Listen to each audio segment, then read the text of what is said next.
c'est quoi la différence que tu as dans ce slow living entre, par exemple, les différentes saisons?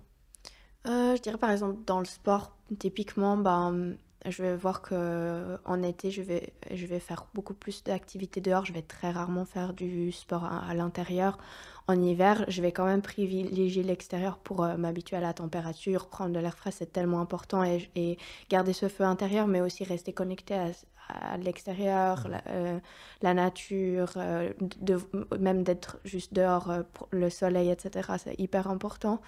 Mais c'est vrai que ça va m'arriver peut-être plus souvent de faire du sport en salle ou à la maison en hiver qu'en été où Mhm. j'aurais pas du tout l'envie de me dire allez je vais en salle Ouais. alors qu'il fait 30 degrés dehors et grand soleil. Enfin, ouais. Autant en profiter de l'extérieur. Moi aussi, j'ai Voilà. jamais.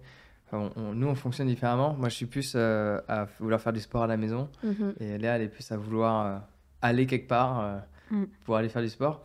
Mais c'est vrai que quand, en fonction des saisons, tu as moins envie aussi de te déplacer loin Mhm. pour aller faire quelque chose que tu peux faire proche. Parfois, tu trouves différentes raisons pour le faire.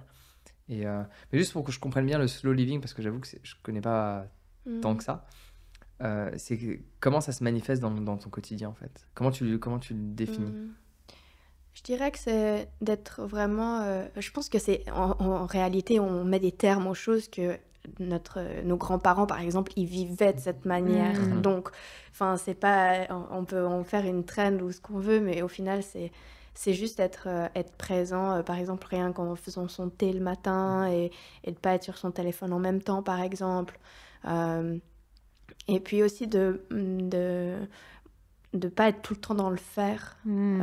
ou alors d'être dans le faire, mais de, de se rendre compte quand, par exemple, on respire pas de manière Mm. calme, et de se rendre compte qu'en fait, on doit pas courir après le Mm. temps constamment.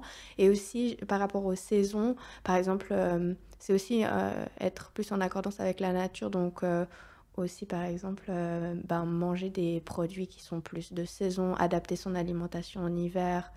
euh, mais je pense que c'est des choses après qui se font assez naturellement, peu importe si on est dans ce milieu-là ou pas, ou ça nous intéresse. Je pense que euh, tout le monde Mm.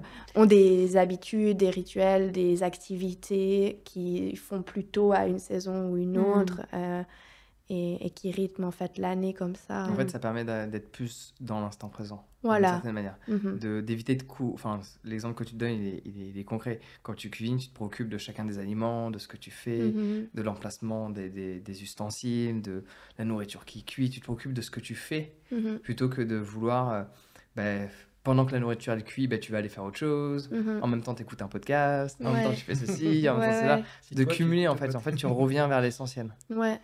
D'une chose après Ouais. l'autre. des Ouais. choses à la fois, ouais. Voilà. Et je pense. Et c'est un exercice Mm. d'une Surtout vie. d'aujourd'hui. C'est Voilà. vrai qu'à l'époque de nos grands-parents, c'était peut-être pas un exercice, ils le faisaient par défaut. Ils étaient Il y moins avait moins de distraits. choses à Il y, a faire. Moins de il y avait moins de distractions. stimulation. Mhm. Ouais. Et c'est toute cette stimulation qu'on a, surtout à travers les écrans, qui nous pousse à faire Ouais. ça, mais pas que. Et même Ouais. le fait de le faire en silence, par exemple, je pense que beaucoup de gens mettent de la musique quand ils font la cuisine Mhm. ou autre chose. C'est pas un mal en soi, mais des fois, le faire en silence, ça change la donne, Mhm. par exemple. Mhm.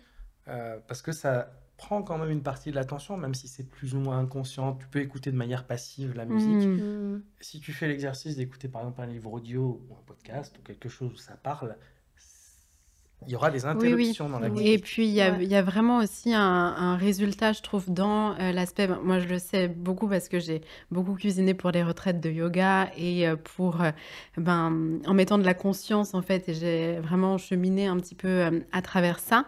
Mais en fait, moi, j'aime bien faire du slow cooking, c'est-à-dire que, par exemple, je sais que, si je dois cuisiner pour beaucoup de personnes, je vais avoir tendance à vouloir peut-être passer plus de temps à le faire, mais de le faire dans un état d'esprit et dans une conscience, plutôt que de prendre moins de temps et de faire tout vite.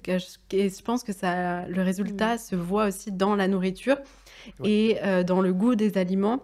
Parce que clairement, quand on est concentré sur ce qu'on fait et qu'on met de l'intention et qu'on met des bonnes ondes, entre guillemets, dans la nourriture, je pense que ça se ressent. Et c'est vrai que je pense qu'on peut transposer ça dans chaque aspect de sa vie, finalement. Alors, je suis d'accord, mais j'avoue que j'ai tendance à faire l'opposé quand je Je cuisine. sais, je sais. Quand je cuisine, Ouais. je vais pas forcément faire enfin, quitter la cuisine et faire ce que je te disais. Ça m'arrive d'écouter des podcasts ou autres, on va pas se mentir. Mais dans tous les cas, même quand je cuisine en me préoccupant que de la cuisine, j'aime être Mmh. stimulé et aller vite. Après, ça vient sûrement de nos Personnalité. histoires Mmh. et personnalités. Personnel, ouais. Mmh. Moi, j'ai travaillé dans la restauration très jeune et j'ai fait des restaurants où il y avait du monde dès le début. Et quand je travaille dans la restauration, que ce soit en salle ou en cuisine, dans le restaurant où il y a du monde, tu fais pas du slow cooking. Ouais. Tu vas vite. Oui, Et c'est parce que mais tu as ce passif. voilà, là, j'ai ouais. ce passif et j'aime aussi être stimulé, mais c'est sûr que j'arrive à quand même à comprendre ce que vous dites de par même l'alimentation, parce que même si je le fais vite, il y a ce truc de je baigne dans ce que je fais. Mhm. Je fais en sorte d'être. Et justement, parfois, je supporte pas que quelqu'un vienne me parler Mhm. pendant que je cuisine, Mhm. parce que même si je le fais vite, je reste stimulé par cette et unique chose que je fais, et je veux être dans cette bulle, je vais être englobé de Mhm. par cette activité, et Mhm. un peu, ça permet de développer du focus. Et... Mais c'est comme Mhm. quand on mange aussi. Quand on mange en parlant, on n'apprécie pas le plat de la même manière que Ouais. si tu es en silence. Mhm. Surtout si c'est toi qui parles le plus. Ouais. Parce Là- que c'est froid après. Ouais, parce qu'au bout d'un moment, c'est Oui, froid mais et c'est même pas- le fait que tu parles, tu mets une bouchée, t'es pas du tout concentré sur le goût et ton attention est dans la conversation, c'est saccadé, puis t'avales de l'air et puis voilà. En fait, tu casses complètement le rituel. Oui, puis pour de le goût, en manger. plus, c'est quelque chose qui enfin, en fonction de si dans le plat il y a des épices ou quoi que ce soit, le goût, il se développe aussi. Donc forcément, si on mange vite, on n'apprécie pas de la bonne manière. Après, notre digestion, elle est mauvaise aussi. C'est ça, ouais. Et on mange plus peut-être parce qu'on n'est pas à l'écoute de nos sensations de faim. Et tout ça, c'est un cercle, c'est un peu, voilà, c'est des habitudes de vie. Et ouais, quand on met de la conscience sur un peu tous ces aspects-là, je trouve qu'on a un bien-être un petit peu global qui vient assez rapidement finalement, mais qui est aussi difficile à perdre, qui est facile à perdre aussi. Parce que moi, je sais par exemple, dans des environnements, enfin, quand il fait plus froid et que l'hiver, je suis pas forcément habituée à ça, quand on voyage et tout ça, j'ai tendance à couper en fait les choses qui me font du bien, comme le sport, le yoga et tout ça, parce que juste c'est plus l'environnement et le froid, enfin, c'est compliqué pour moi de conserver ces habitudes et pas seulement, comme tu le disais, juste de le faire à l'intérieur, par exemple. Enfin, pour moi, c'est même difficile en fait si je suis pas disciplinée, parce que je pense que ça a à voir pas mal avec la discipline. Oui. Ouais. Il faut Oui. se faire violence un petit peu. Voilà, parce que Ok. moi, j'arrive à maintenir mes Ouais. sessions de sport, j'arrive Mhm. à maintenir ma méditation, j'arrive à maintenir ma lecture, tous les trucs que je fais tous les jours de l'année, tous les matins. Alors en ce moment, là, je lis pas. Parce qu'il y a le podcast et j'ai trop de choses à faire. Et que je me réveille plus tard que prévu, parce que Mister, là, parle trop le soir. Mec. Mais voilà. Mais sinon, ma méditation, il n'y a pas moyen. Enfin, dans nos routines, il y a toujours des choses qui vont avoir plus de valeur pour nous. Ouais, parce que tu sais pourquoi tu le fais. Voilà. Donc, Ma tu te le méditation, rappelles. je la rate pas, quel que soit le moment. Enfin, j'en ai raté 2 en 10 ans, donc je pense pas que la troisième va arriver tout de suite, statistiquement en tout cas. Mais c'est sûr que tu dois te faire violence. Moi, je le vois ici. De base, je fais le sport à 17h.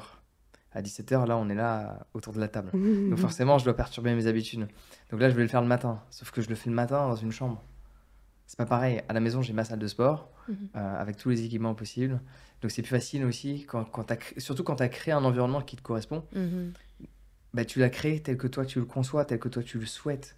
Et là, d'un seul coup, t'es perturbé, t'as plus cet environnement-là. Donc tu dois vraiment, comme tu dis, hein, te faire violence Et et te dire, s'adapter. bon allez, enfin, c'est quoi le plus important? De le faire dans l'environnement que tu souhaites ou juste Le de le faire. faire? Mhm. Ouais. C'est l'adaptation. Hein. En Ouais. voyage, c'est ce qu'on apprend, hein, de s'adapter à toutes circonstances et de voir aussi que, bon, ok, là, j'ai pas tous les équipements, mais peut-être que je peux être créatif et trouver une autre façon de le faire par rapport à ce lieu, tu vois. Mhm. Ah, dans ce lieu-là, il y a peut-être une grande salle, peut-être que je peux faire des nouveaux exercices, voilà. Ça peut être l'occasion justement de se renouveler aussi. Ouais, d'être Mhm. créatif d'une façon différente.